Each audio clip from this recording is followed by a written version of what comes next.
Graça e paz, irmãos, dando continuidade no estudo do Salmo 119, hoje chegamos nos versos 62 a 64.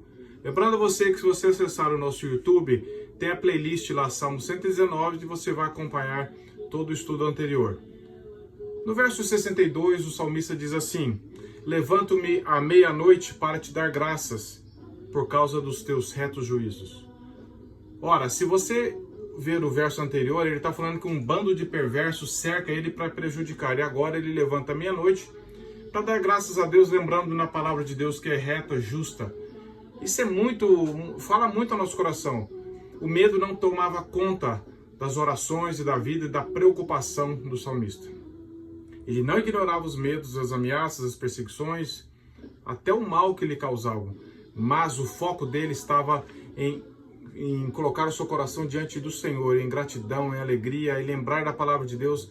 Isso fala muito para nós que o Spurgeon diz assim: um coração agradecido é uma bênção que afasta, é uma bênção tal que afasta o medo e abre espaço para o louvor. Os agradecimentos convertem a noite em dia e consagram todas as horas à adoração a Deus. Fecha aspas.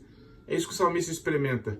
Ele diz que um coração agradecido espanta o medo, não ignora, mas não é tomado conta. O nosso coração não é dominado pelo medo, pelas preocupações, pelas angústias, quando nós focamos a nossa mente na palavra de Deus, quando nós pensamos em tudo que é verdadeiro, tudo que é puro, tudo que é amável.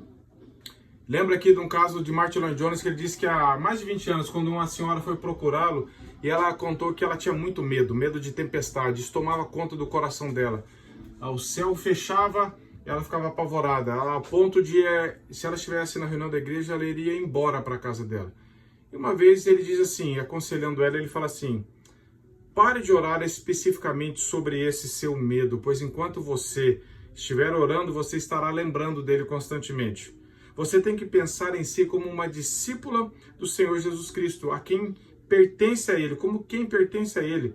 Tente se concentrar em um cristianismo positivo, não no temor negativo, fecha aspas. Lloyd-Jones estava dizendo o seguinte: não ignore o medo. Não ignore, mas lance sobre o Senhor.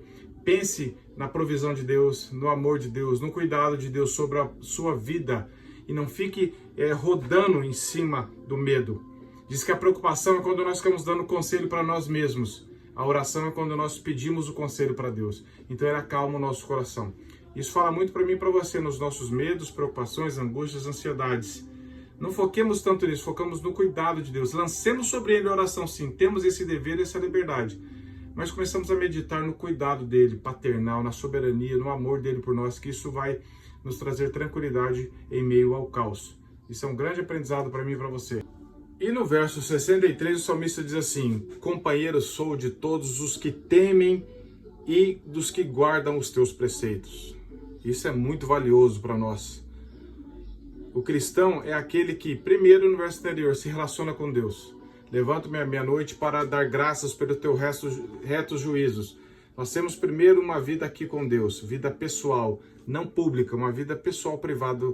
O salmista não estava preocupado em fazer aquilo na frente dos outros, mas a sós com Deus. Ele cultivava uma vida de piedade, de meditação, de oração, de contemplação da majestade de Deus. E agora, isso leva a ter uma vida em sociedade, uma vida com a igreja.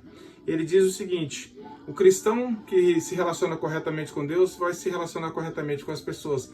Vai ter escolhas sábias no companheirismo, nas amizades, com quem ele vai dividir a vida dele, com quem ele vai pedir exortação e ser exortado, com quem ele vai caminharem juntos.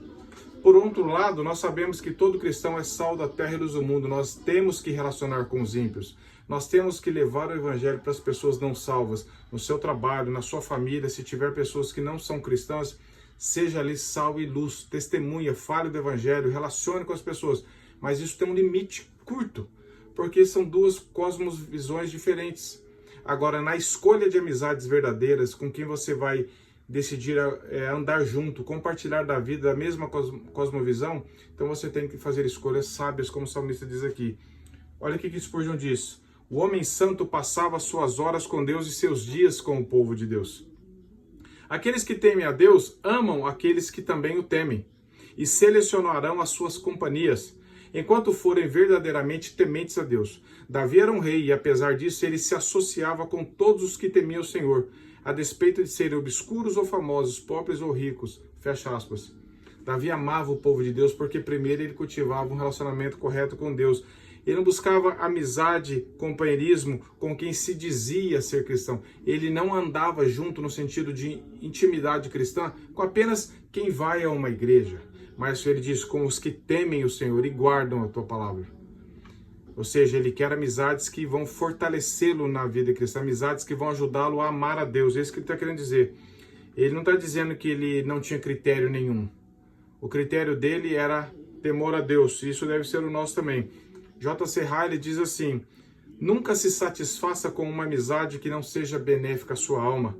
É impossível descrever o prejuízo causado pela associação com pessoas ímpias.